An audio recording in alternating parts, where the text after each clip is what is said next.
Sincères salutations à tous et à toutes.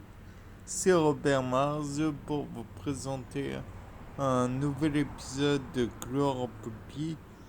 Donc là, comme vous le voyez, comme toujours, il y a des plantes. Waouh! Alors ça, c'est un début fracassant.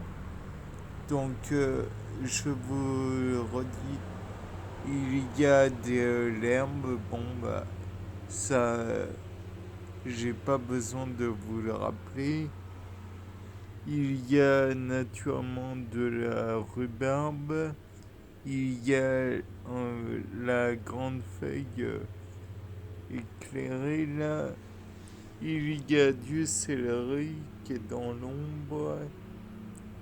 Il y a... D'ailleurs, on reviendra sur le céleri. Il y a les cyclamènes et il y a la verveine, la ou autre, je ne sais plus ce que c'est précisément. Donc, comme je vous le disais, on revient sur le céleri. Donc, le céleri, comme vous savez, est un individu qui puise l'eau via la capillarité. Désolé pour les problèmes de bruit, mais je ne peux pas faire autrement. Donc là, comment dire, la petite tête de céleri qui dépasse, en fait, c'est la tête d'une bouture de céleri. J'ai voulu essayer de mettre en terre une branche un petit peu, comment dire, malmenée par l'alimentation, la mienne pour être plus précis.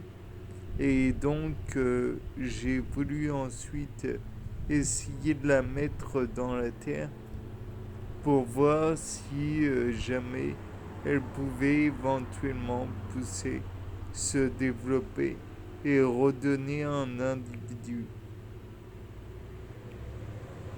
J'imagine que ça peut devenir quelque chose si naturellement on attend suffisamment longtemps, mais il faut voir. Bien sûr, c'est pas la seule chose qui peut se différencier et redonner un individu, étant donné qu'il y a comment dire, des cellules leucoplastes, on va dire. Je sais pas si ça se dit, mais elles vont se différencier. Bien. Donc, en espérant que ça donne un individu un peu plus grand. C'était Robert Mars pour vous présenter un nouvel épisode de Gloire à Poppy. Au revoir.